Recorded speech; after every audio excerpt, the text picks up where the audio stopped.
World War II is remembered for massive armies, roaring tanks, storming beaches, and the thunder of air raids. Yet among the fighting men and machines, there moved a shadow force, unseen, untypical, and almost fantastical.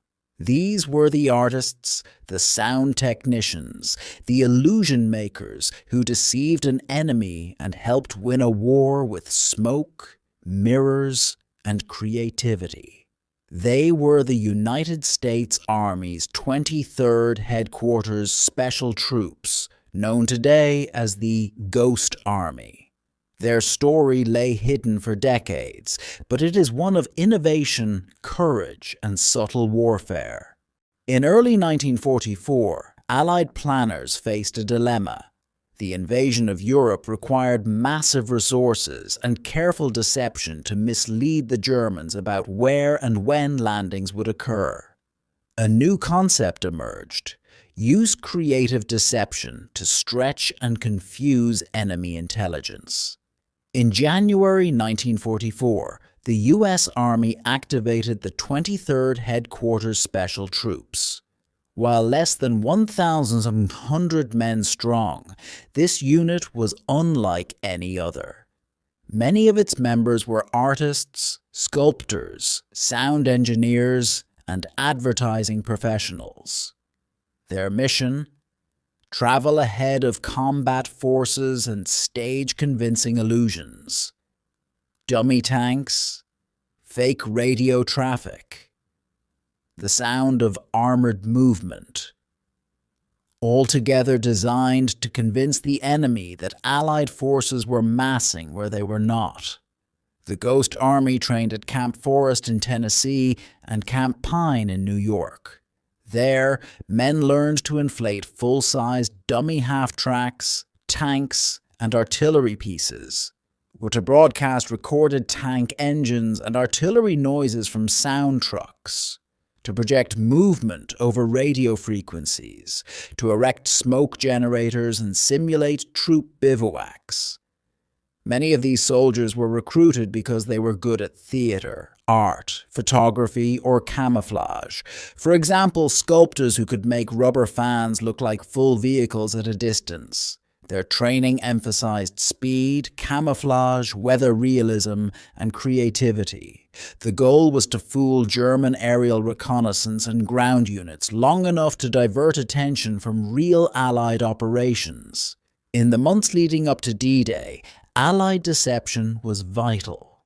The British Operation Fortitude aimed to convince the Germans that the main invasion would land at Pas-de-Calais rather than Normandy. The Ghost Army arrived in England in May 1944 and became part of this larger deception framework. They set up dummy radio nets, inflated tanks on beaches, built fake airfields, and even hung dummy paratroopers in trees.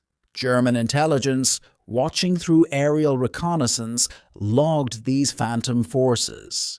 When Allied troops landed in Normandy on June 6, 1944, the Germans held back significant divisions near Pas-de-Calais, awaiting an invasion that never came. The Ghost Army's performance bought precious time and confusion, a textbook case of the first casualty of war is truth. After D-Day, the Ghost Army moved through France and into Luxembourg, attached to the 9th Army. Their mission: wherever Allied forces advanced, a small element would move ahead, set up deception sites, and divert German attention and firepower away from the real thrust. They created Phantom Army Corps, misled enemy units about river crossings, and tied up German divisions with little fighting. In one operation, they created the illusion of crossing the Rhine with inflatable gear, sound trucks, and phony transmissions, while the actual crossing took place elsewhere. The unit's success lay in creativity and speed, being mobile enough to arrive, set the scene, and depart ahead of real movements. Deception was both art and science. The Ghost Army's 603rd camouflage engineers specialized in the visual side. Inflatable tanks, trucks, even jeeps that collapsed into flat rubber sheets after use. They painted them to appear real from the air, used smoke generators, and staged laundry lines to mimic troop presence. Their 3133 Signal Company Special handled radio deception, broadcasts simulating troop movement, unit chatter, fake command nets. One of their creative techniques, recording tank engines, artillery fire, and playback at volume to simulate an entire armored division. German reconnaissance took the bait. Many German divisions reported activity where none existed. The Ghost Army also took great pains to match weather conditions, sound profiles, and timing, making the illusion as immersive as any movie set. Deception did not mean safety. The unit often operated close to the front lines, in some cases less than a mile ahead of advancing infantry. They risked discovery or isolation, but because they carried dummy equipment, their visibility was reduced and actual soldiers were spared. After the war, the Ghost Army remained classified for decades.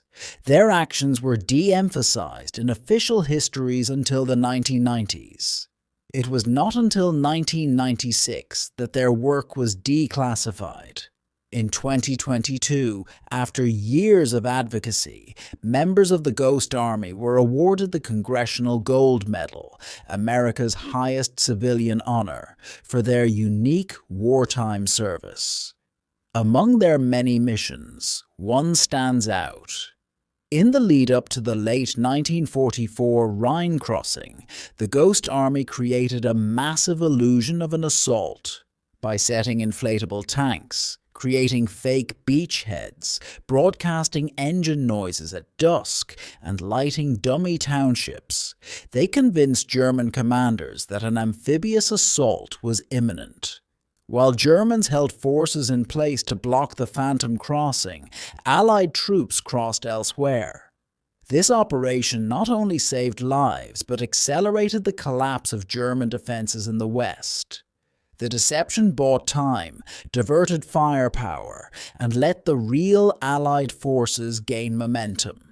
After Germany's surrender in May 1945 and the war's end later that year, the Ghost Army slipped back into civilian life. Their work, though crucial, remained largely hidden. The unit's story wasn't widely told, partly because secrecy remained long after the war. Many veterans returned to art careers, advertising jobs, quietly weaving their stories into design and media. Their tactics influenced Cold War deception and even modern psychological operations. Until recently, the phrase "Ghost Army" meant nothing to most people, but the legacy lives on. What does the Ghost Army teach us today? In an era of drones, satellites, and cyber warfare, the basic principles of deception remain: mislead the enemy's senses, exploit assumptions, turn perception into advantage. Military analysts credit their work with influencing modern camouflage, electronic deception, and information operations.